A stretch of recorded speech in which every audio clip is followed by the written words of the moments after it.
Paz e graça, meus irmãos, tudo bem? Vamos iniciar nossa lição de número 4, cujo tema é a paternidade divina. Tá bom? Vou sair um pouco aqui de tela, mas os irmãos vão acompanhando aí com suas revistinhas, tá bom? E suas Bíblias. Introdução: a paternidade divina. A paternidade de Deus não é uma metáfora humana, mas é mais revelação bíblica. Deus é Pai desde toda a eternidade. Ele sempre foi Pai. Ele não se tornou Pai, né? Assim como o Filho é Filho, o Espírito Santo é Espírito Santo. A Trindade revela uma relação viva, Pai, Filho e Espírito, certo? Mas para que a gente consiga entender bem a lição de hoje, é interessante que a gente entenda um pouco sobre o contexto, né, da primeira carta de João. Ela foi escrita para combater os falsos ensinos cristológicos. Havia negação da encarnação real de Cristo. E João une doutrina correta, comunhão e amor prático. Nessa carta ela fala muito de amor, né? Falando que Deus é amor e todos aqueles que estão em Deus, eles devem amar os seus irmãos, né?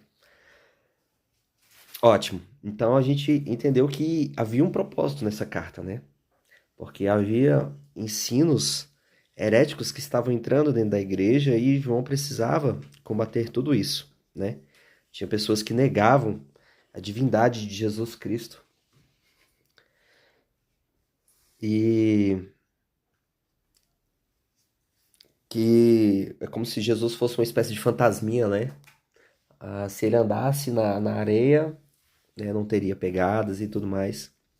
Então, o apóstolo João, ele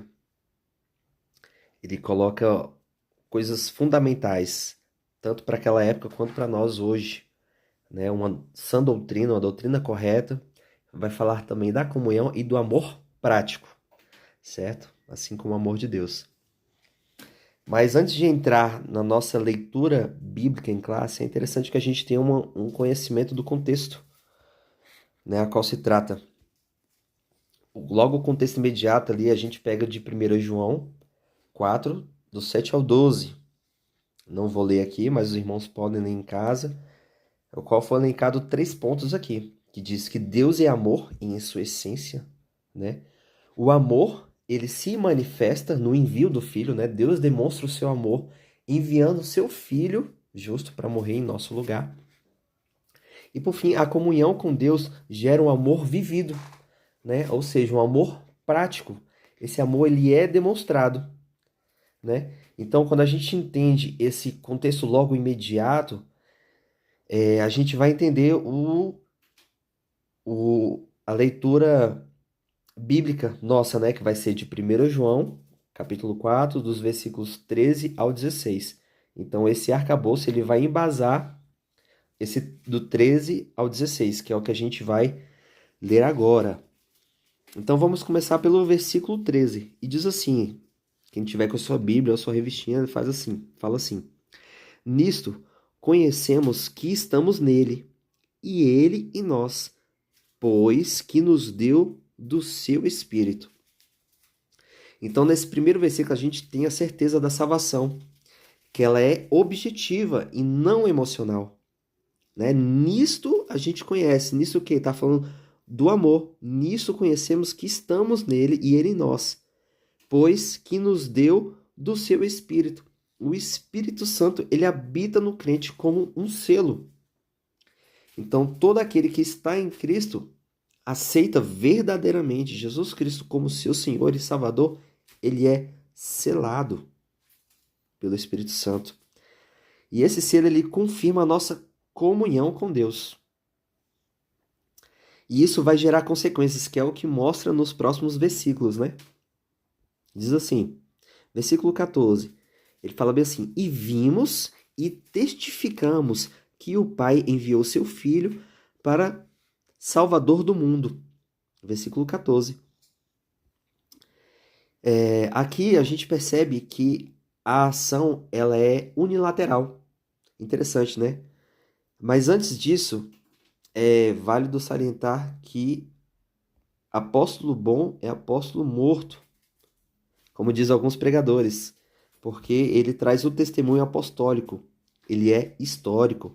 Foram pessoas que viram e andaram com o Senhor Jesus Cristo, né? Agora, voltando à questão unilateral, a parte de Deus, porque ele fala que vimos e testificamos que o Pai enviou o seu Filho para salvar, né, o mundo, como Salvador do mundo. Para Salvador do mundo, como está na revistinha aqui, né? Então, o Pai, ele toma a iniciativa da salvação, né? Ele nos amou antes mesmo que nós fôssemos seus filhos, né? Ele nos amou quando ainda éramos pecadores. E Cristo, ele é o único Salvador do mundo. Somente Ele. E vamos para o versículo 15, que diz assim: qualquer que confessar que Jesus é o Filho de Deus, Deus está nele e ele em Deus. Lembra que a gente tinha falado que um dos objetivos era combater falsos ensinos? Aqui, ó. Escrita para combater falsos ensinos cristológicos. Havia negação da encarnação real de Cristo. Então era importante de João falar sobre isso, confessar que Cristo é Deus, qualquer que confessar que Jesus é o Filho de Deus, Deus está nele e ele em Deus. Muito forte isso, porque é uma confissão pública que transforma. Mostra claramente que sem o filho não há acesso ao Pai. Porque ele fala que Deus está nele e ele em Deus. Por quê? Porque eu confessei Jesus como Filho de Deus, alguém que veio à Terra. Confessando isso, Deus está nessa pessoa e essa pessoa está em Deus. Versículo 16.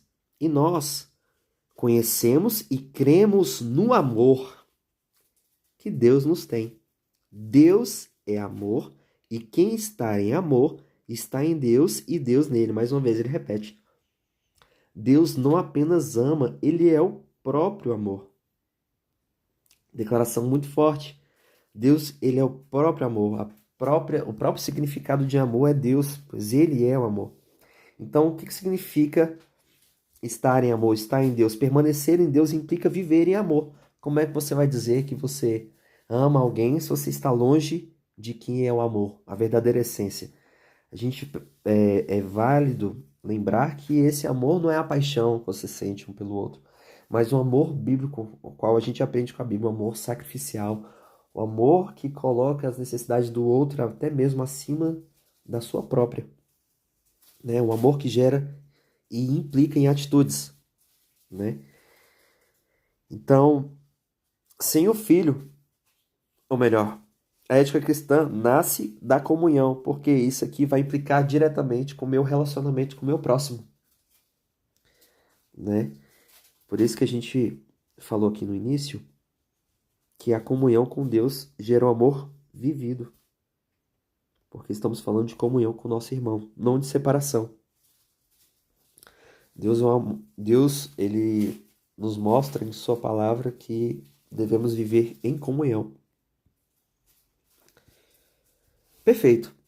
Dito isso, entendemos um pouco do objetivo da carta, de expor dos versículos aqui da leitura bíblica em classe. Vamos à revistinha. Primeiro tópico aí fala bem assim: a revelação da paternidade do Pai. Desculpa, irmãos. Tô meio gripadinho assim, meio com rinite, mas tá tudo bem. E diz assim: a definição da paternidade do Pai. A paternidade é atributo da primeira pessoa da Trindade, que opera por meio do Filho e do Espírito Santo, um só Deus e Pai de todos, o qual é sobre todos e por todos e em todos vós. Efésios 4:6. O Pai é a fonte de tudo, ele é soberano, ele é o princípio sem princípio, ele não é gerado, mas é aquele que gera o Filho. Falaremos sobre isso um pouquinho mais tarde, no terceiro subtópico. E de quem, junto com o Filho, procede o Espírito Santo. Entender a paternidade divina é uma fonte de consolo Podemos confiar no cuidado do Pai, pois Ele é o originador de toda boa dádiva. Né? Então, daqui a gente consegue elencar 3 pontos. Deus nunca se tornou pai, ele é pai. Ele não se tornou pai em algum momento da eternidade, nada. Não é isso que a Bíblia nos fala. Ele fala que ele é pai, sempre foi. Ele não se tornou pai por ter criado Jesus Cristo, por exemplo, como muitas religiões pensam. Ou algumas, né? Então ele sempre foi pai, o Filho sempre foi Filho, o Espírito Santo sempre foi Espírito Santo. O Pai sempre se relacionou com o Filho e a Trindade, ela antecede a criação. Perfeito? Segundo subtópico.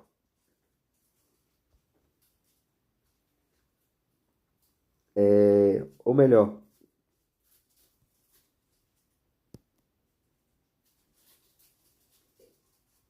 esse, na verdade, foi o... Ele pega o primeiro e o segundo subtópico. Vou ler aqui para vocês. A paternidade eterna do Pai. A paternidade de Deus não tem início no tempo. Deus é Pai desde toda a eternidade, como a gente já conversou. Na oração sacerdotal, Jesus disse: E agora glorifica-me tu, ó Pai, junto de ti mesmo, como aquela glória que tinha contigo antes que o mundo existisse.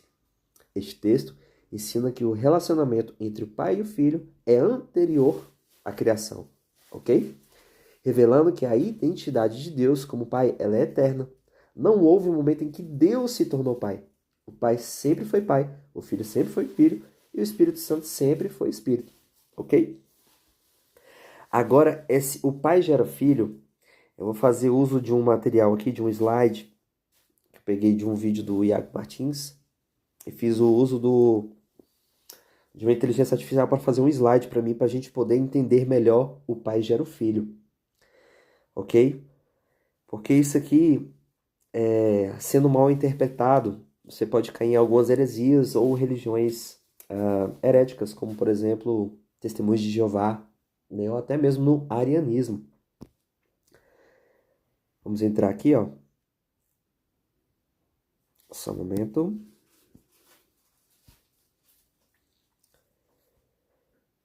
Vamos lá. Jesus, ele foi gerado. O que que isso realmente significa? Né? Isso realmente é um debate profundo e a gente vai ter que separar um tempo maior para a gente poder tentar esclarecer isso, ok? Então vamos lá. Gerado, não criado.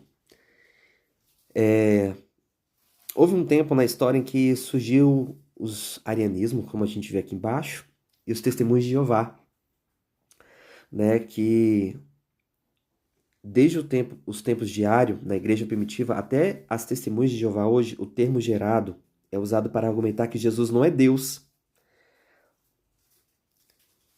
mas uma criatura que teve início. A lógica parece simples. Quem é gerado passa a existir, né? Para eles na cabeça é isso, né? Então, o dilema histórico, isso é ontológico ou função, né? Ou seja, trata-se da natureza de ser, né? Uma criatura, alguém que foi criado, ou é uma função, né? Então, para isso, houve um credo niceno, né? Que instituiu o termo gerado, como a gente viu aqui embaixo, ó, justamente para combater a ideia de que ele foi feito, né? Então, eles fizeram esse credo, né? Justamente para combater esse pensamento do arianismo, né? Que até mesmo acontece com os testemunhos de Jeová hoje. Mas, assim, o termo gerado, ainda assim, ele parece que fica... Parece que deixa a desejar, né? Fica bem difícil de compreender. Então, para entender essa aparente contradição, precisamos olhar para Hebreus 1. Vamos lá. Texto-fonte. Pois a qual dos anjos disse jamais... pois a qual dos anjos disse jamais, tu és meu filho e hoje te gerei. O autor de Hebreus utiliza esta frase para provar a superioridade de Jesus sobre os anjos. Mas note, a especificidade existe um hoje.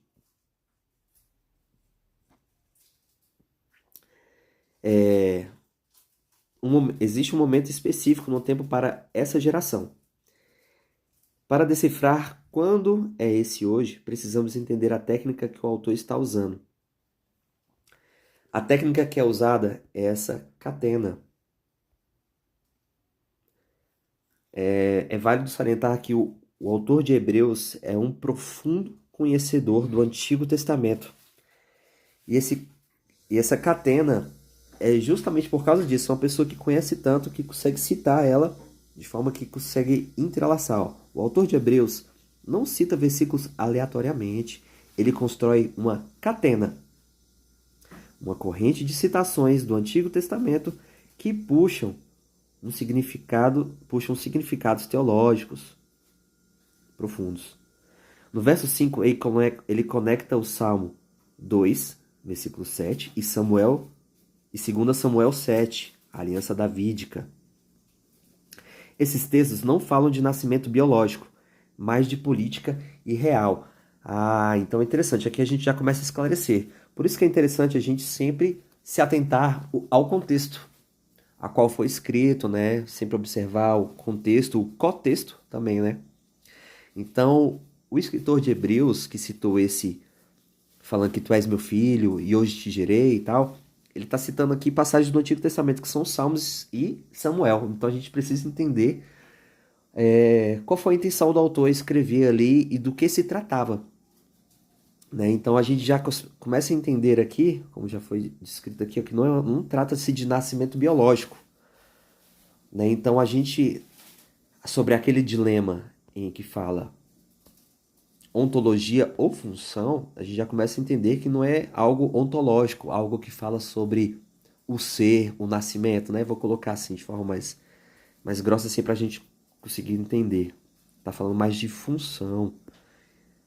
Então, esses textos estão falando mais de política real, tá?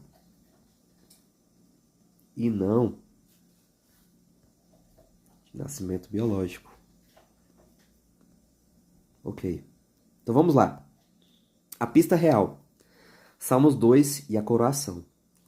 O Salmo 2 descreve a coroação de um rei de Israel. O contexto é a entronização. Vamos ler aqui, ó. Proclamei o decreto do Senhor. Tu és meu filho, eu hoje te gerei. No Antigo Oriente, quando um rei assumia o trono, ele era metaforicamente gerado como filho de Deus, alguém que estaria representando a Deus ali naquele momento, né? Isso significa adotar o status de vice-regente.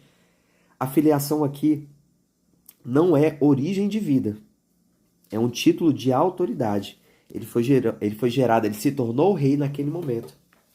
Tu és meu filho e hoje te gerei. Hoje eu te faço rei. Hoje eu te coroo como rei. Né? Isso aqui no contexto de Salmos 2. Agora a gente vem para a promessa davídica aqui de 2 Samuel 7. E diz assim, ó, Deus promete a Davi: eu estabelecerei para sempre o trono do seu reino. Eu serei seu pai e ele será meu filho. A paternidade de Deus em relação ao rei está atrelada ao processo de reinar. Ser filho, neste contexto, é sinônimo de possuir o direito legítimo de governar sobre o povo de Deus. É como se aquela frase, né? Filho de rei, reizinho, é? Né? Então, quando um rei proclama o seu filho ali, o seu príncipe, ele tem o mesmo direito do rei ali.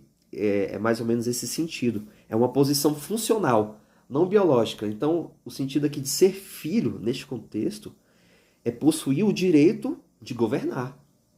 Né? Ele vai governar ali o povo de Deus.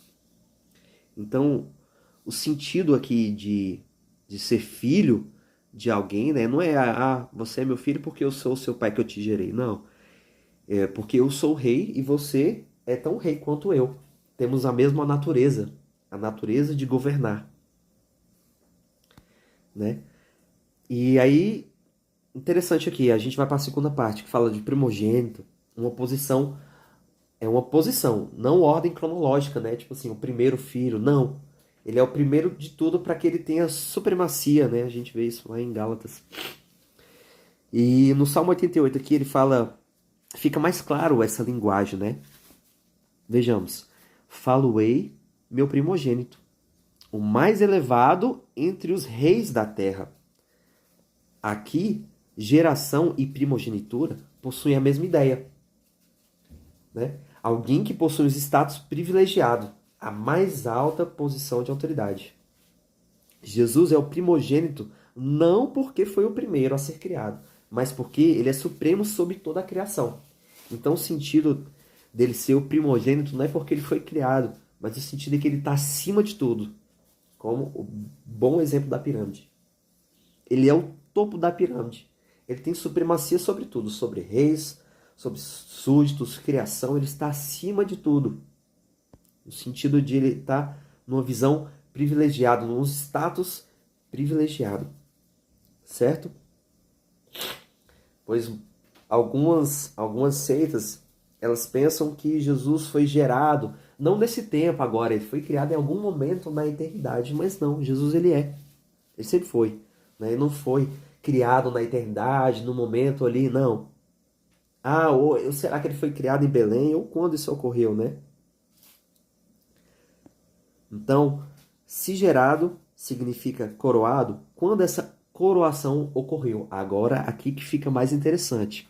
Vamos adentrando mais. E a chave dessa interpretação vai estar lá em Atos 33, mas vamos com calma. Aqui ele fala que ele não foi gerado na eternidade passada, onde ele já era Deus. Algumas seitas pensam assim. Mas isso não é verdade, não é o que a Bíblia nos informa. Não foi apenas em Belém, onde ele nasceu como servo.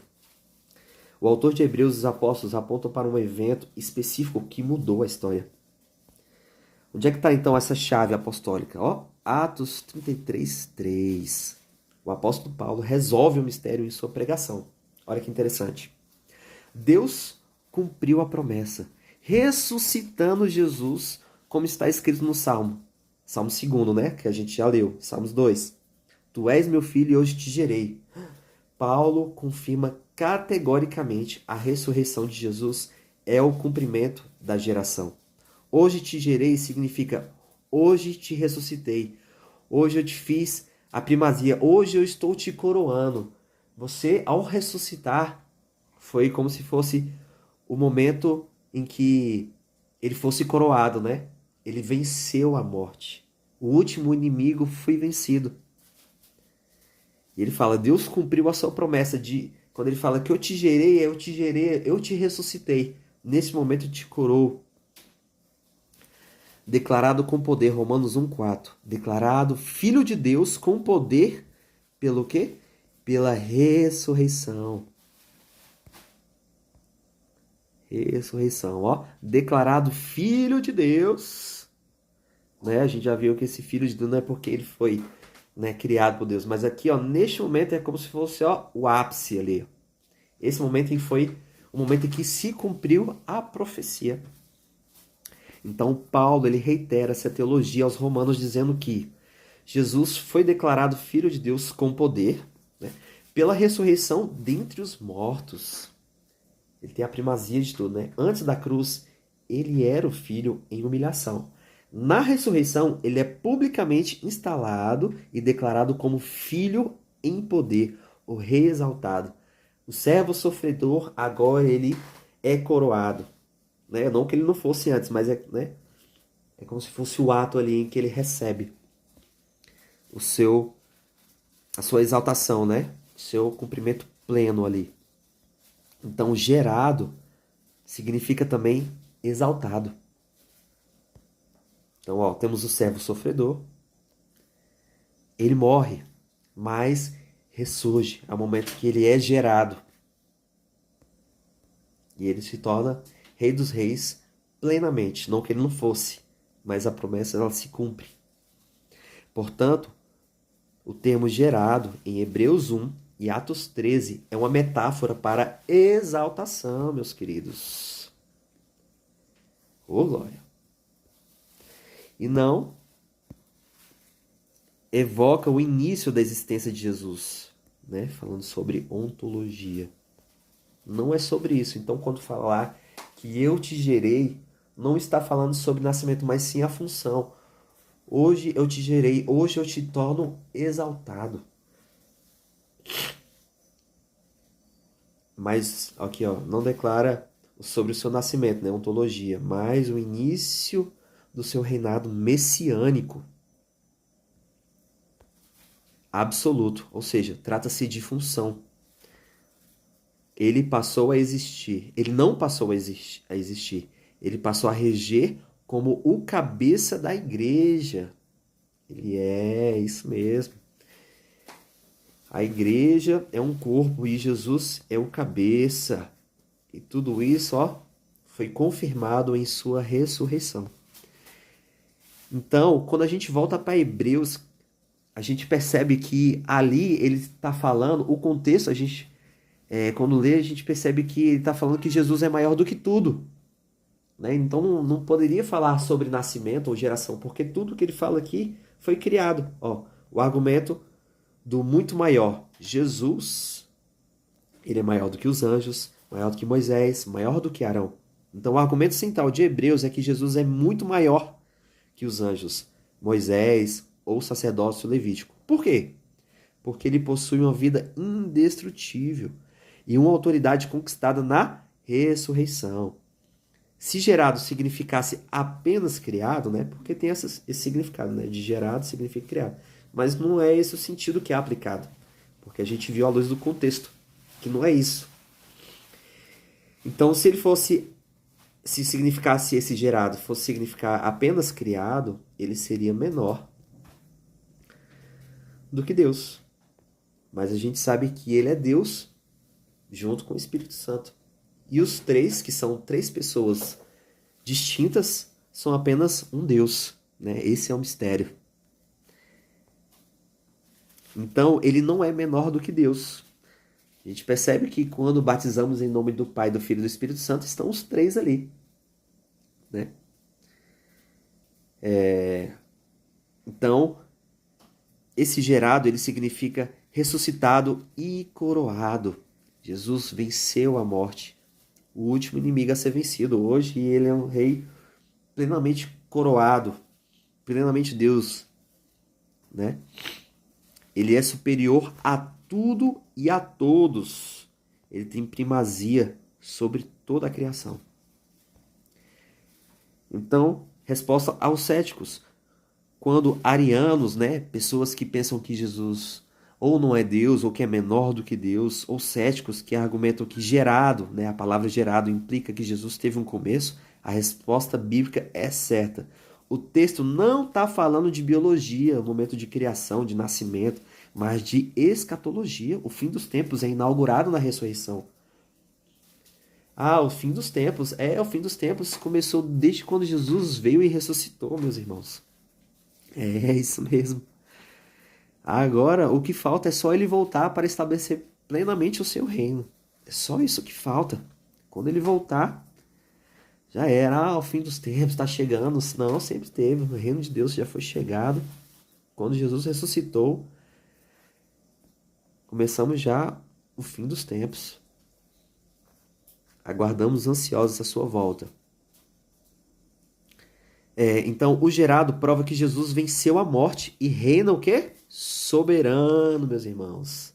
Ele não perdeu o controle de nada, não. Deus não foi embora. Ele está conosco todos os dias de nossas vidas, validando todas as suas reivindicações de divindade pré-crucificado. Né? Antes da crucificação, ele já era Deus e tudo mais, mas quando ele é crucificado e ressuscitado, ele como se ele reivindicasse todos os seus direitos, né? De forma plena. Ele é o rei da igreja, está sentado, entronizado acima de tudo e de todos. É o rei da igreja. Então, Jesus foi gerado para uma nova posição, o cabeça de um corpo, rei de um reino. Ao ressuscitar, ele recebeu toda a autoridade nos céus e na terra. Mais uma vez, não que ele não tivesse. Ele só é como se ratificasse, né? Confirmasse. Executasse todo o plano de Deus. Executou o plano de Deus e ele tem toda a autoridade nos céus e na terra. Ele se assenta à direita de Deus não solitário, mas como Senhor da igreja, aquele que morreu e agora vive para todo sempre. Se até aqui você não entendeu, aqui vai um resumo. Vai lá um desdobramento exegético. Primeiro, contexto de Salmos 2 e 2 Samuel, que fala do quê? Coroação real, coroação de um rei. A definição de filho. O que é esse filho? Ele é igual ao rei, ó. Filho igual ao rei. É um vice-regente, como se fosse um vice-regente, né? Tá igual, tem a mesma essência, os mesmos poderes, a mesma natureza. E uma aplicação do hoje. Porque a gente percebe que em Hebreus ele vai falar, hoje te gerei, né? Esse hoje é a ressurreição. Atos 13 confirma isso com a fala de Paulo. Hoje eu te gerei, hoje você ressuscitou e hoje você toma posse de tudo isso, né? E a conclusão, Jesus gerado é o que então? Falou, não entendi nada. Qual a conclusão? O que significa Jesus que foi gerado? Significa Jesus ressuscitado e exaltado.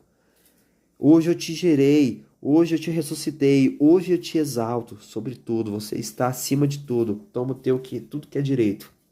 Certo? Teologia e adoração. Entender o que significa Jesus foi gerado não é apenas um exercício intelectual. Não é só para me saber. Isso aqui serve ao nosso favor como defesa de nossa fé. É reconhecer a glória do nosso rei também. Ele é aquele que venceu a morte e foi coroado em poder.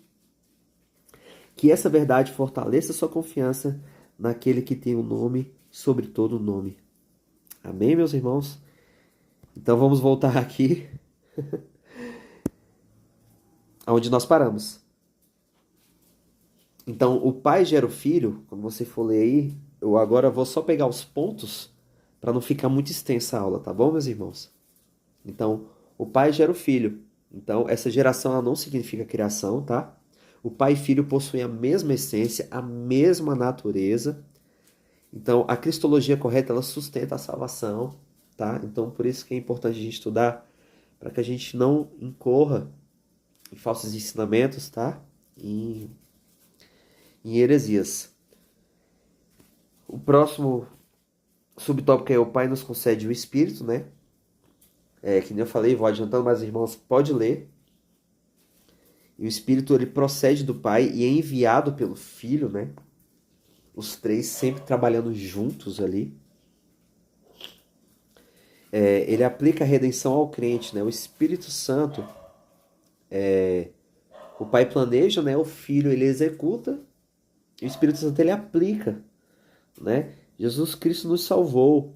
Todo aquele que crê não vai perecer, mas vai ter a vida eterna. E quem faz crer é justamente o Espírito de Deus. A ação, ela parte inicialmente de uma forma unilateral. Deus nos elege, ele nos escolhe. O Espírito Santo, ele nos convence do pecado, da justiça e do juízo. Então ele aplica essa redenção que foi conquistada na cruz a todo crente, né? Esse Espírito Santo, que já está em nós, nos cela. Ele aplica tudo isso e ele é o selo da adoção. Né? Todo aquele que crê em Cristo se torna filho de Deus. Por adoção somos adotados. Deus, ele é o nosso Pai. E tudo isso com a ação do Espírito Santo, né? A gente percebe que o Pai, ele atua bastante no Antigo Testamento. Nos Evangelhos, a gente percebe a ação presente do Filho. E a partir de Atos ali para frente, a gente vê a ação do Espírito Santo que acontece até hoje. Deus sempre esteve com o teu povo. Ele é um Deus de perto e um Deus de longe. Um Deus que está acima de tudo. Parece ser distante, mas ele sempre estava perto com o seu povo ali. Ele tabernaculava com seus filhos, né? Quando fez ali a tenda, ele estava presente, né? Depois ele se fez presente por intermédio do seu filho. E depois, após a sua morte e ressurreição, ele se faz presente por meio do Espírito Santo em nossas vidas. Graças a Deus por isso. E não para aí. Quando a gente vai para o segundo tópico, reconhecendo a paternidade do Pai, a gente precisamos confessar a Cristo como filho, porque havia muita heresia entrando. E eles não criam nisso. Então a filiação ela é recebida pela graça.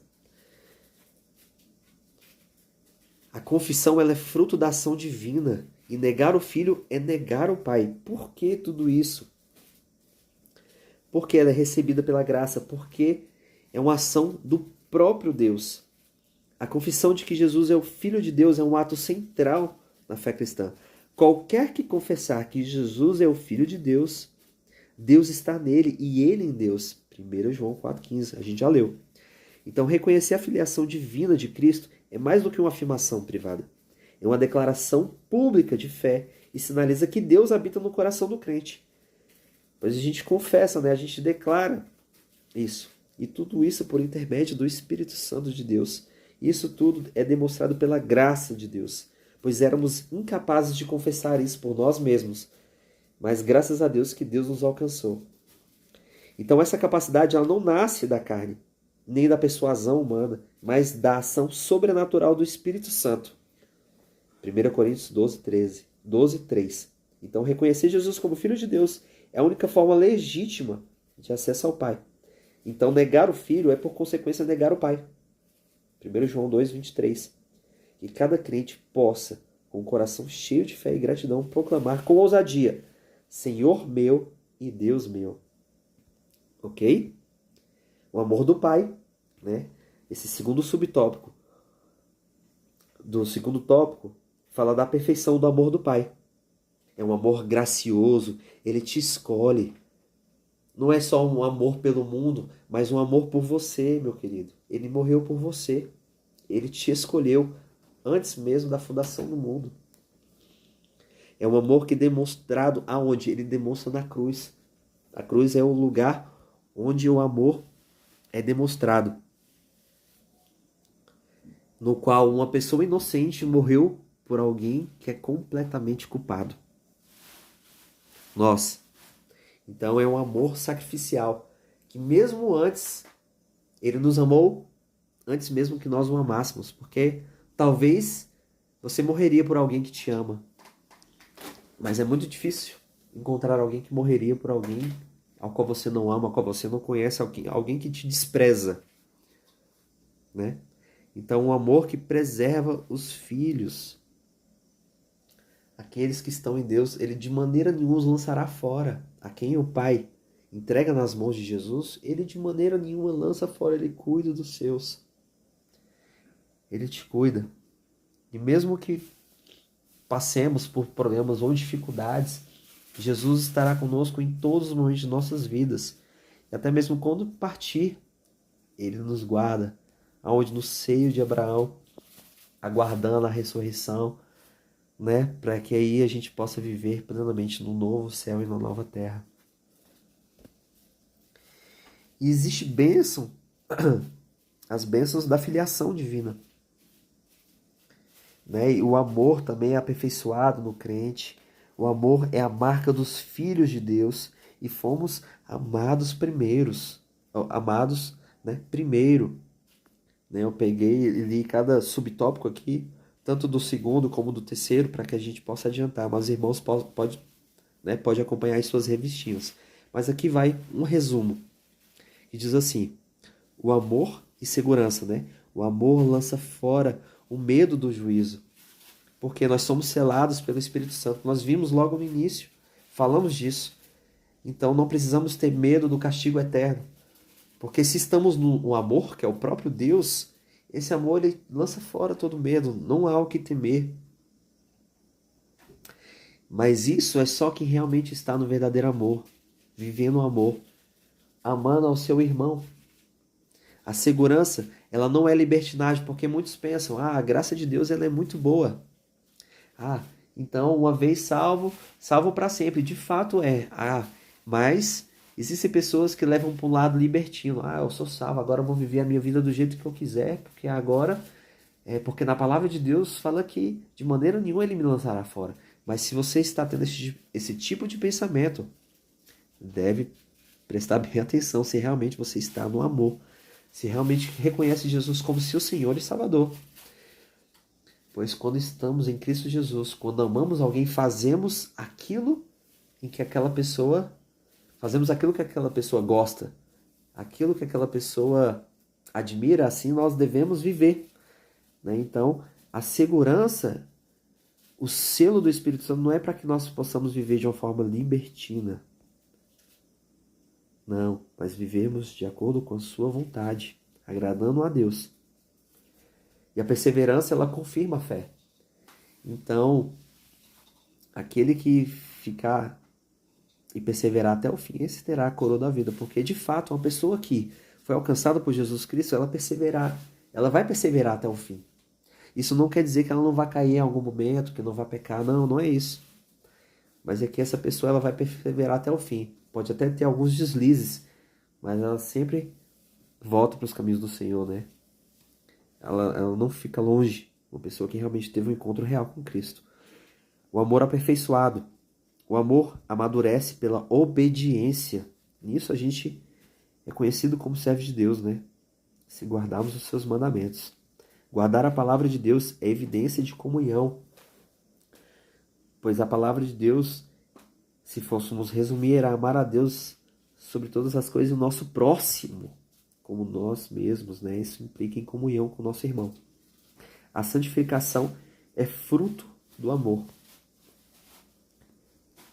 E para concluirmos, o Pai planeja, o Filho executa e o Espírito aplica. Vivemos como filhos, não como órfãos. Deus, ele é Pai. A paternidade divina fundamenta nossa identidade. Amém, meus queridos? Então a paternidade de Deus ela é revelada de forma plena na ação conjunta da Santíssima Trindade, né? O Pai envia o Filho, concede o Espírito e estabelece conosco uma relação sólida e paterna. Confessamos a Cristo, amamos porque fomos amados primeiro e somos conduzidos pelo Espírito Santo a viver em obediência e comunhão. A nossa identidade como filhos de Deus é firmada em sua iniciativa soberana e amorosa, garantindo-nos plena confiança para o dia da eternidade e ajudando-nos a refletir o amor do Pai ao mundo.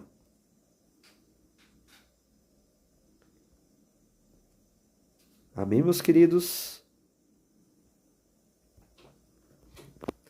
Vou só abrir aqui para que os irmãos possam me ver. Esse é o aplicativo que eu uso, né? Bem caseiro para nós mesmo. Vai me desculpando qualquer palavra errada aí, qualquer coisa. Mas pegamos um assunto bem interessante, né? Bem profundo, né? Essa questão da geração. Mas espero que os irmãos tenham entendido, compreendido, né? E qualquer dúvida, estou à disposição, né? O que eu não souber responder, eu peço ajuda aí, né? Aos irmãos, aos os mais compreendidos, mas de qualquer forma, qualquer dúvida eu posso pesquisar, posso estudar, trazer de uma forma mais clara, né? Deixa eu colocar um fundo mais legal, né? Assim fica melhor. 3, 2, 1, vai! Vai abrir aqui uma hora, pelo menos pro fundo ficar legal. Pronto, ali, ó, que coisa legal. Então é isso, meus irmãos. Qualquer dúvida, estou à disposição. Se ficou alguma dúvida ou alguma coisa ficou meio obscura, cinzenta aí, pode me procurar pelo WhatsApp, né, no privado ou no grupo mesmo, tá? E que os irmãos possam não somente escutar, mas possam pôr em prática tudo que foi ensinado, não somente dessas aulas, né, mas as outras restantes também que tivemos, a primeira, a segunda, a terceira e agora a quarta, né? Se teve dúvidas, não somente nessa, mas nas outras também, pode colocar no grupo, pode nos procurar, estamos aqui para ajudar e crescer juntos, tá bom, meus irmãos? Estamos aqui para somar. Então que Deus abençoe os irmãos e até a próxima, se Deus quiser. Abraço, Pai do Senhor.